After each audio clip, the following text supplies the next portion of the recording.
کسی شاعر کا خوبصورت شعر ہے کہ سر پہ دکھیوں کے وہی دست کرم رکھتے ہیں، سر پہ دکھیوں کے وہی دست کرم رکھتے ہیں، اپنے سینے میں جو کچھ درد و علم رکھتے ہیں۔ Hi friends, I am motivational speaker Anwar Noori, سناتا ہوں آپ کو دلچسپ کہانیاں اور دل کو چھو لینے والی وہ باتیں جو زندگی کے ہر موڑ پر کامیابی حاصل کرنے میں آپ کی کچھ مدد کر سکے۔ آج میرا ٹاپک ہے تو پھر تمہیں غم کبھی نہیں ملے گا۔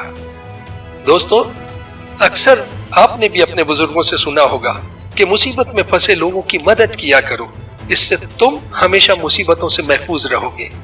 آج اس راز کو سمجھنے کے لیے میں آپ کو سناؤں گا ایک پریشان حال چوہے کی دلچسپ کہانی۔ کہانی یہ ہے کہ ایک چوہا کسی کسان کے گھر میں رہا کرتا تھا۔ ایک دن اس نے دیکھا کہ تھیلے سے کسان اور اس کی بیوی کوئی چیز نکال رہے ہیں۔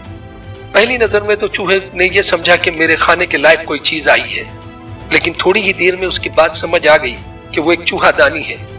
یہ بات سمجھ آتے ہی چوہا گھبرا گیا۔ اب وہ پریشان حال کسی طرح اس کی سمجھ نہ آئے کہ اب چوہا دانی سے بچنے کا راستہ کیا ہو سکتا ہے۔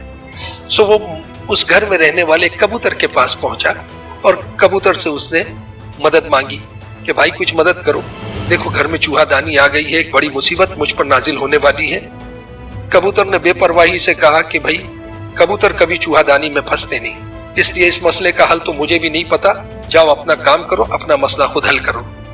مایوس چوہا اسی گھر میں رہنے والے ایک مرغ کے پاس پہنچا۔ مرغ سے بھی یہی اس نے التجا کی کہ کچھ میری مدد کرو، گھر میں چوہا دانی آ گئی ہے۔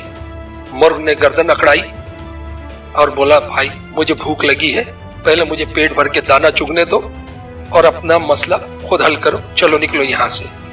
اب یہ مایوس چوہا بڑی آس لیے اس گھر میں رہنے والے بکرے کے پاس پہنچا۔ بکرے کو جب اس نے کہا کہ بھائی میری کچھ مدد کرو، دیکھو گھر میں چوہا دانی آ گئی ہے، اس کی بات سن کر بکرا پہلے تو بہت دیر تک ہنسا اور ہنسنے کے بعد اس نے کہا کہ تم نے کبھی کسی بکرے کو کسی چوہا دانی میں پھنستے دیکھا ہے؟ پھر بڑے گمبھیر لہجے میں بولا کہ سنو، ہمیشہ دوسروں کی مدد کمزور لوگ مانگا کرتے ہیں، طاقتور بنو، اپنے مسئلے کو خود حل کرنے والا بنو۔ چوہا دل میں سوچنے لگا کہ کیا دنیا ہو گئی ہے کہ مدد تو کر نہیں سکتے، مشورہ دینے بیٹھ جاتے ہیں، بہتر تو یہی ہے کہ میں خود ہی اس گھر سے کھسک لوں۔ سو وہ وہاں سے چپ چاپ نکل گیا۔ اب ہوا یہ کہ رات کے اندھیرے میں ایک زہریلا سانپ اس چوہا دانی میں گھس گیا۔ کھٹاک کی آواز ہوئی تو کسان کی بیوی اٹھی اور اس نے یہ سمجھا کہ چوہا پھنس گیا ہے۔ چوہا دانی کو اس نے جیسے ہی ہاتھ لگایا، سانپ نے اسے ڈس لیا۔ سانپ کے ڈستے ہی وہ بیمار ہو گئی۔ کسان نے حکیم کو بلوایا۔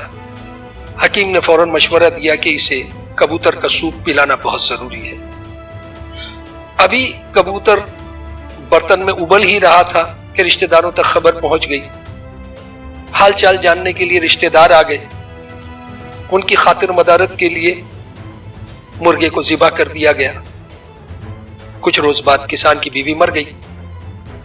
پرسہ کرنے اور میت میں شریک ہونے والوں کے لیے کھانے کا انتظام کرنا تھا، سو بکرا ذبح کرنے کے سوا کوئی چارہ نہیں تھا۔ اپنوں کی مدد سے پریشان بیزار چوہا تو اس علاقے سے بہت دور جا چکا تھا اور اس کی مدد سے منہ موڑنے والے اس کے تینوں ساتھی اس دنیا سے کہیں بہت دور۔ دوستو، ہمیشہ یاد رکھیے کہ مصیبت زدہ انسان کی باتوں کو ہمدردی سے سننا، اسے بہتر مشورہ دینا، یہ بھی نیکی ہے۔